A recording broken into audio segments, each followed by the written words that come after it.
Goodfellas is often praised as one of the most authentic mob films ever made, and largely, that reputation is earned. Directed by Martin Scorsese and based on Nicholas Pileggi's book Wise Guy, the movie closely follows the real-life experiences of Henry Hill, a longtime associate of the Lucchese crime family. While the film stylizes events for dramatic effect, its depiction of everyday mob life is considered unusually accurate. One of the film's greatest strengths is how it portrays the structure of organized crime. Goodfellas clearly distinguishes between made men and associates, showing that Hill was never formally initiated because he wasn't Italian. That detail is historically accurate and often glossed over in other mob movies. Characters like Jimmy Conway, based on Jimmy Burke, and Tommy DeVito, based on Thomas DeSimone, are also rooted in real figures known for extreme violence and unpredictability. Many of the movie's most famous moments are drawn directly from testimony and court records.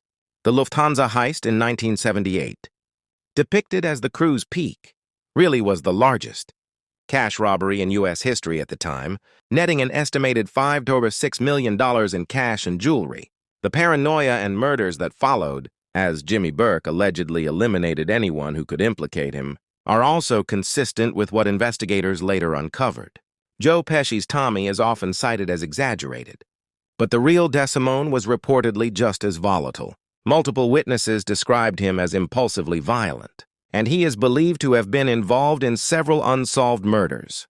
His eventual disappearance, implied in the film as a mob execution, aligns with the widely accepted belief that he was killed for murdering a made man, an unforgivable offense. Where Goodfellas takes liberties is in compression and tone.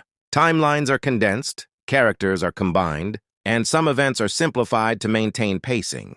The film also downplays the broader impact of organized crime on victims outside the mob world, focusing instead on the internal consequences of betrayal, greed, and addiction. Karen Hill's role is expanded for narrative balance, though her experiences are largely based on her own accounts. The final act, Henry Hill's cocaine-fueled paranoia and eventual decision to cooperate with authorities, and was particularly faithful.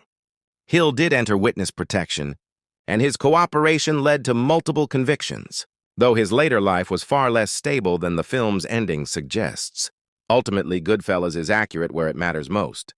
It captures the culture of mob life, the loyalty, the fear, the money, and the inevitable collapse. Rather than romanticizing the mafia as honorable or principled, the film shows it as chaotic, selfish, and unsustainable.